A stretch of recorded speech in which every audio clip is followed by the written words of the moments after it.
Greetings, Hoodoo family. I hope this video finds you doing well. Come with me on a Mojo journey. Let's explore the fascinating and powerful world of Mojos. In upcoming videos, I'll be showing you how to make different types of Mojos. And I want to take my time because this subject is sacred and it's very special to me. It's a spiritual tradition that deserves much respect. Family, I've been making Mojos for many years for myself. I've made them for friends and sometimes sold them to the public. In all, I think I probably made about 300 over the years. And the process is always sacred.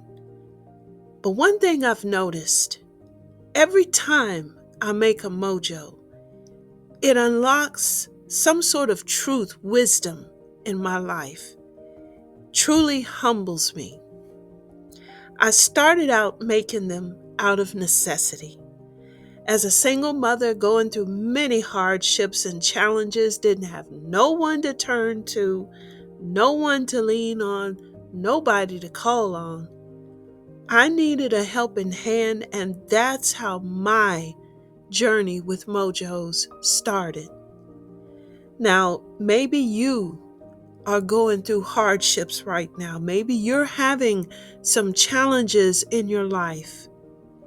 I hope that you'll join me on this special journey because I believe learning how to make these Mojos for yourself is going to empower and help you.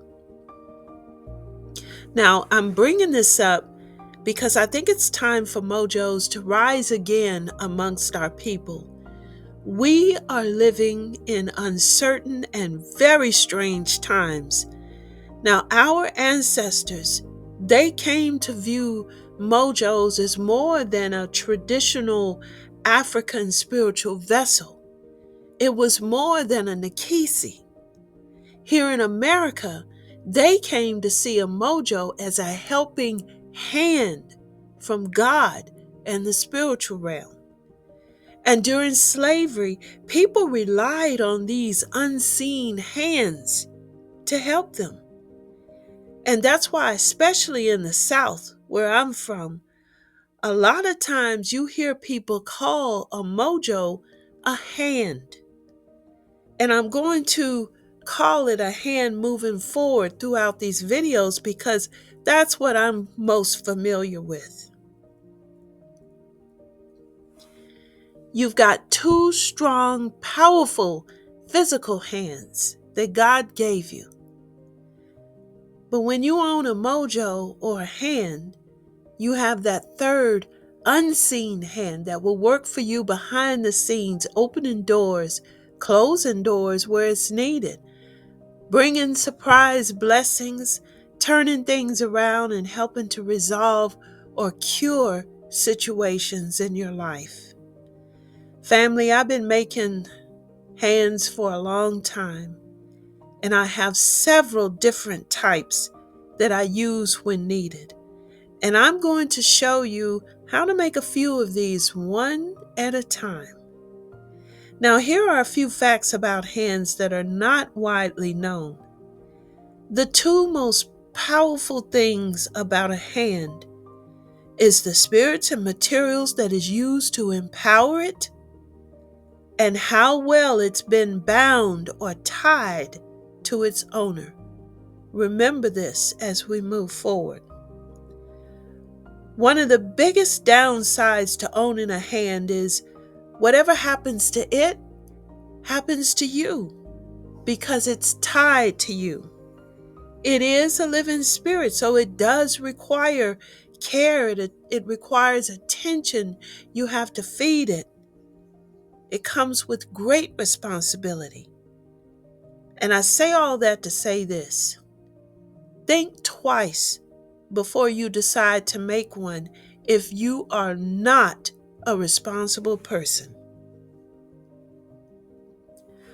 A lucky hand is what most people carry because it provides a helping hand in all aspects of your life. But there are other types of specialty hands, such as ones that are specifically used for bringing money to you. Different types for different types of love situations. There are hands that are created to give you luck specifically in gambling and with lottery. Hands that provide you protection. And then you have those that actually curse people. So there's all kinds of different specialty hands. But one of the first that we're going to focus on in this journey is the lucky hand. Now, the strongest, the highest of the highest of the hands, top tier, most powerful hand you could ever own is called a high hand. And usually a seasoned hoodoo practitioner owns this type of hand to help give them power. And it's made with secret materials, it's made with secret spirits. So it's typically not for the general public. So on this Mojo journey we are about to take, I want to focus on practical information, family. Step-by-step instructions and the spiritual preparation for making a hand. You know, Mojos have a long history that goes back to primitive Africa. Now, I'm not going into all of this in these videos, but to take a deep dive into the history of Mojos, I recommend that you read Dr. Katrina Hazard Donald's Mojo Working Book. And also, actually, someone has done an excellent job of posting about the history of Mojos on Wikipedia. I differ on maybe one or two points, but overall, I really commend them for, helping to preserve this history for us. So go check out these resources if you want to have a more extensive history of Mojos. But family, I think you will enjoy this fascinating journey through the secret world of Mojos. So stay tuned. We've got a lot of different types of videos coming up so that you can learn how to make many of these. But family, if you would like to learn traditional hoodoo, the Hoodoo Basic Training Textbook is available on my website and eBay store. Now, this is a big book of hoodoo training. You study and go at your own pace with this book, so you kind of, do it at your time, at your convenience. But, the book is filled with lessons that has quizzes, assignments, charts. There's step-by-step instructions for rituals, for spells. It's a great starting place for beginners. Also, check out the Hoodoo Almanacs. These are hoodoo collectibles. I encourage you to collect these.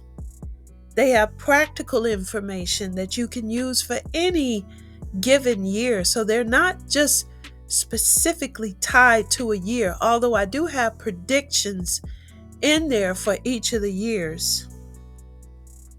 So you can start your collection. I do have the 2024 and 2025 is available.